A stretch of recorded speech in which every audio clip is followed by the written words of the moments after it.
But I have great news for everyone, folks. The Kool-Aid has no longer been recalled. I got a brick and mortar store. I'm going for it. The Kool-Aid is back. Ashton Jeanty, 5 yards a carry, 128 yards. And you know what? Yeah, you're right. It doesn't matter. But for my friend Raider Jim and all of his compatriots in Raider Nation, I want to, again, give you a little bit of copium or at least ways to get through this. Again, it's called tankathon.com. It gives you the up-to-date draft listings or draft order. Currently, the Raiders have the number 2 pick. Fernando Mendoza, the super quarterback out of Indiana, would be their pick according to Tankathon. Now, interesting, they would essentially kind of get their choice, if you will, assuming the Giants do not go quarterback. But what I'm thinking, I think the Raiders go crazy and they call up John Harbaugh and they say, hey, I don't think you like your quarterback very much. Why don't you send Lamar over here? We'll give you a 3rd or a 4th round pick. And that allows the Raiders to go out and look at the defensive side of the ball, because I think this draft very, very heavy on the defensive side, whether it is safety Caleb Downs, whether you have Ruben Bain, who was incredible this past weekend in the playoff games, or there are 2 outstanding offensive tackles that the Raiders can get. I really do think for the Raiders, if they can get themselves a veteran quarterback that allows them to maybe build in some pieces at the top end of the draft that aren't, look, I like Fernando Mendoza. I like the kid out of Oregon whose name is escaping me, Dante Moore. But I just think there are safer picks on the defensive side, mainly Caleb Downs, but he is a safety.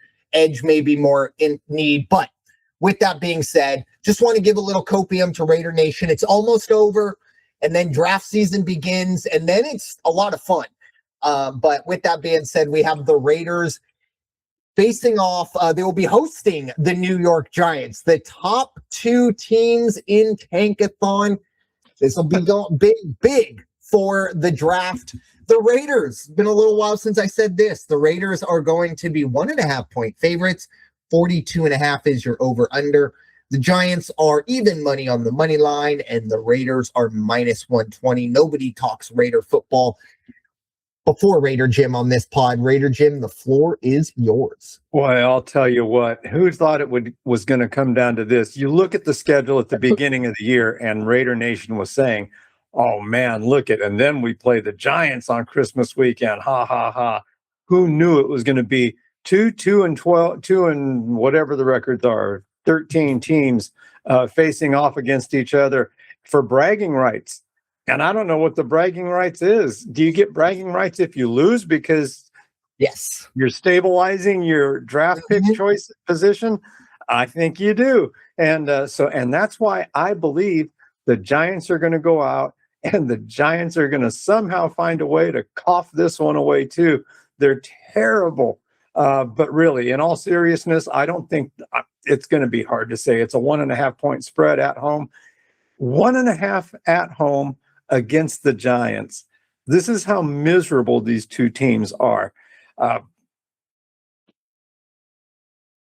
Nobody's got any. Geno Smith is not going to be the answer on Sunday.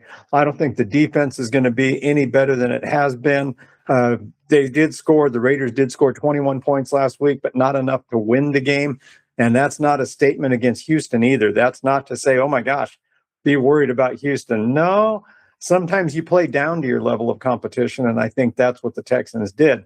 This coming week in Las Vegas, what's going to happen is Giants are going to come out. They're going to establish a running game as best they can. Then they're going to open up some passing. Raiders are going to play Raider defense all the way around, and then Geno Smith is going to cause turnovers. He's just going to do it because that's what he does. Ashton Jeanty is going to be back to a 50-yard, 60-yard game.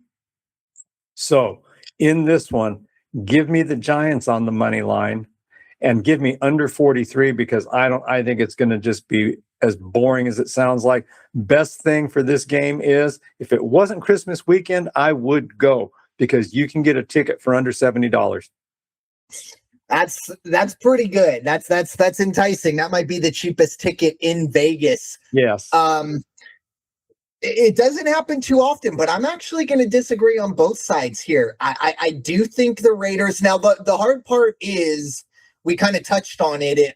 There's an old South Park episode. It's when the kids are playing baseball and essentially they realize, oh my gosh, like we're going to lose our entire summer vacation because we're playing Little League baseball, but all we got to do is lose and then it ends. But what they don't understand is the other team is thinking the exact same thing. So it turns into an entire summer of who can lose fastest so that they can get this. In the front offices, I guarantee you everyone is cheering for losses in those front offices. They want the one overall pick. No doubt about it. On the field, it's very different. I don't think you can sit here and tell me that, oh, Kenny Pickett or Geno Smith or Max Crosby, they're going to be told by the front office, hey, it'd be real nice if you lose this weekend so that we could possibly draft your future replacement. Yeah, I don't think that really jives too well for professional athletes. So I think on both sides of the ball, you're going to see the best out of these players. Now, the best is relative here. If you do have to watch this game, I do believe there is a hotline. I believe it's like the hostage hotline. I'm sure there will be somebody that will be able to come out and take your report. This is a tough one. As you kind of mentioned, the schedule makers. This is kind of a sick little joke. But I like the Raiders here. I do think the Giants defense and their lack of run defense is going to be big, and maybe I'm just that Kool-Aid went straight to the noggin, and it is still toxic, and the brain worm has started to eat at me. But I do think last week we saw the start of something special from Ashton Jeanty. I think Pete Carroll looked around and said, "Look, I can't trust Kenny Pickett. I can't trust Geno Smith. I can't trust anybody that throws the football. Let's just try and run it." And see what happens. And I do like the over here. I think we have two really bad defenses on both sides. And you kind of mentioned Geno Smith causing turnovers. Well, we might have a pick six in our bag. And with only 42.5, this is a little bit higher than I would have liked. But again, I think you have two bad defenses, and Jackson Dart wasn't great last week, but the Raiders showed me something. Maybe the Texans did play down the competition, but the Texans are a really good football team, and the Raiders pushed them at the very least. I don't know if it was ever really in doubt, but they made it a lot closer than it was ever supposed to be. So give me the Raiders money line. I'm not going to mess around with 1.5 points. It's just a missed extra point away from me pulling my hair out. And then over 42.5. I'm actually, let me buy a 0.5 point. Let's do 42 there. I'll take a push before I'm cheering for a 43 there. So